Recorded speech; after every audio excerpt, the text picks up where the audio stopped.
मानव यही समझता है, क्यों उसमें जाता ममता मोह लोभ छो ज़्यादा पाया जाता है और वो ज़्यादा पाप इकट्ठा वही करता है।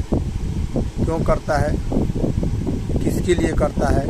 अपने सबसे पहला अपना शरीर पोषण के लिए, दूसरा अपने पत्नी को पोषण के लिए, तीसरा अपना बच्चे को पोषण करने के लिए। यही नेता सब भी कर रहा है और यही जो है सो बड़े बड़े पदाधिकारी सब भी करते हैं। परिणाम क्या होता है? परिणाम उसको देखा करो, जो वो कभी सुख नहीं भोगता है। उसके कारण जो है सो उसका बच्चा नष्ट हो जाता है, उसके बच्चा नष्ट हो जाता है, सब दुख पर ही दुख भोगता है। कितने को घर परिवार उजड़ जाता है, क्योंकि दैवी संविधान कभी क्षमा नहीं करता है इन लोगों को। तो यह नहीं देखता है, यह देखना चाहिए। दैवी संविधान जो है सो वो इंतजार किसी का नहीं करता है। तुम और किसी को यह नहीं देख रहा तुम अच्छे कुल में जन्म लिए हो, बढ़े हो और सब विकास हुआ है, वो नहीं देखता है।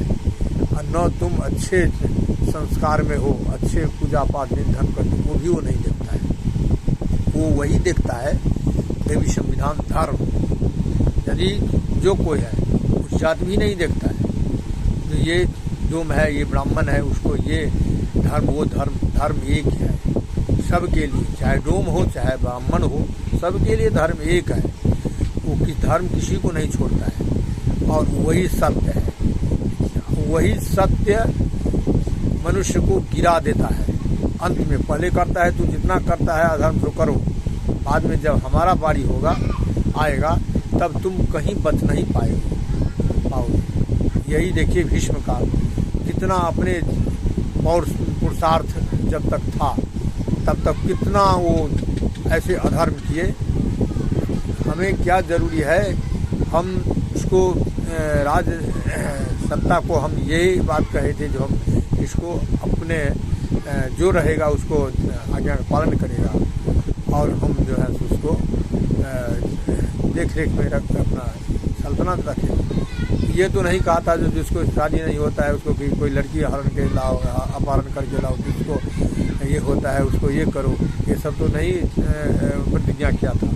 लेकिन उन्होंने किया तो अंत में सरसज्जा पर उसको मालूम हुआ कि हम बहुत गलत काम किए। ऐसे द्रोणाचार्य को जो उसको मरने समय में, जिस समय में वो जाएगा उस समय उसको आभास हुआ नहीं ये तो हम गलत रास्ता में आ गए। ऐसे जब जीवन का अंत हुआ, रावण को अंत होने वाला था, तब उसको ये महसूस हुआ जो अच्छा काम था वो अच्छा काम हम नहीं किया, अब बुरा काम किया, जिसके कारण आज हम से यहाँ से जा रहा है। जाने का तो उस दुख नहीं था, ये दुख था जो हमारा इतिहास गंदा हो गया। हमें लोग वीर में गिनती नहीं करेगा, हमें लोग ब्राह्मण में भी गिनती नहीं करेगा। ऐसे होते हुए वही उनको जो है सो यही लज्जा था, यही वो माने वो आभास हुआ, वही वो यही आभास के कारण ही तो राम ने लखनलाल को कहा जाओ राजनीति वहाँ जाके पढ़ो,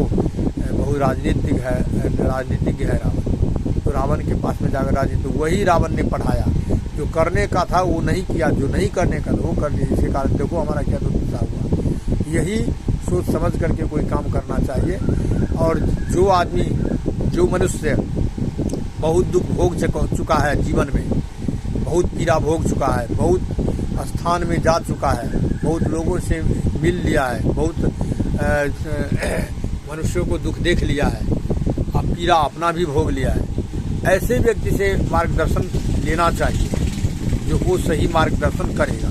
और जो व्यक्ति अपने जीवन में जो है सो वो पलंग पर दैया के गोद में बड़ा, पलंग पर जन्म लिया, दैया के गोद में वृद्ध हुआ और उसको खिलाने वाला कोई था और वो किसी का दाना खाता था, उसको कोई सबसे कोई ताल्लुकात ही नहीं था, तो वो क्या समझेगा किसी का दुख, किसी का पीड़ा।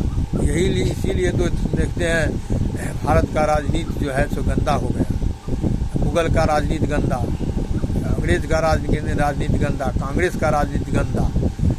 परिणाम में क्या हुआ, तो जो जनता में समझदारी नहीं है, जो जनता नहीं समझता है, ये दुख वो लोग नहीं दिया, जनता स्वयं अपने दुख अपनी मोल लिया। क्योंकि जनता में ये ज्ञान नहीं है जो हमको क्या करना चाहिए नहीं करना चाहिए। उसको सोचना चाहिए कि कौन सत्ता से लाभ होता है, कौन सत्ता से हमको कष्ट होता है। तो ये कष्ट होता है किसको, तो कष्ट होता है दुराचारी, आतंकवादी और अधर्मी, कुकर्मी, इन लोगों को कष्ट होता है, वही लोग आवाज़ उठाता है।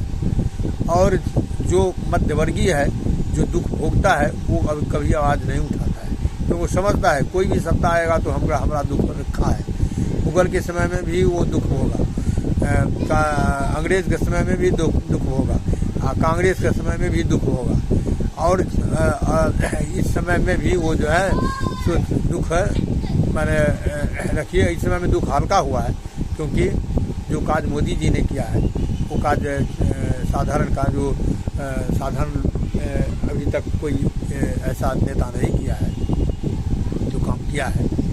तो ये जो कैट हो ऐसा मुद्दा है, जो काम किया है, अच्छे काम किया है, तो ऐसे नेता होना चाहिए देश के लिए। लोग क्या करता है, उसी पर लांछना लगाते हैं। अब सबको तो खुश नहीं कर सकता है, गुंडा को नहीं खुश करता है, अत्याचारी को खुश नहीं कर सकता, अधर्मी को खुश नहीं कर सकता है, जो बड़े उच्च ग्रेड का है, ब्राह्मण, क्षत्रिय, वैश्य, उसको खुश नहीं कर सकता है, जो उच्च ग्रेड का मुसलमान है, सिख है, ईसाई, उसको तो नहीं खुश कर सकता है, जो नीच ग्रेड का है वो उसको भी नहीं खुश करता है कि उसको कितना भरेगा, बहुत दरिद्र है, उसको कितना देगा।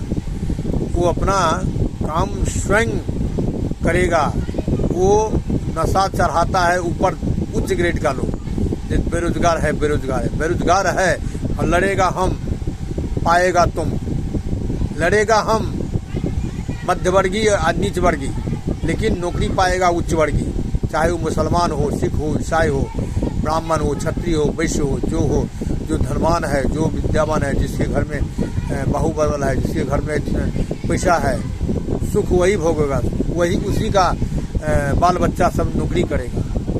हम मध्यवर्गीय है, हम नीच वर्गीय है, हमको क्या फायदा होगा, हम काहे लड़ेगा, काहे झगड़ेगा। लेकिन लोग, जनता नहीं करता है, जनता जो है उसको थोड़ा जो है सो बात कर दिया, बस वही करता है। अभी भी भारतीय जनता पार्टी में ऐसा है जो हम देखा है, दुराचारी, अधर्मी, कुकर्मी, जो उन्होंने भारतीय जनता पार्टी का सहारा लिया है और वो गंदा काम कर रहा है, समाज को दमन कर रहा है, देश को दमन कर रहा है, लेकिन वो जो है सो वो किसी का, वो इन नीच वर्गीय, मध्यवर्गीय से सहायता लेता है और सब अति करता है। इस पर अमल करना उच्च वर्ग के जो है, जो अधिकारी है अथवा जो नेता है, उसको सोचना चाहिए कि लाभ है, हमारे जगह भी बैठा है, हमारी पार्टी में भी बैठा है अधर्मी, कुकर्मी, निर्लज्ज, उसको हम पार्टी से घसकाए,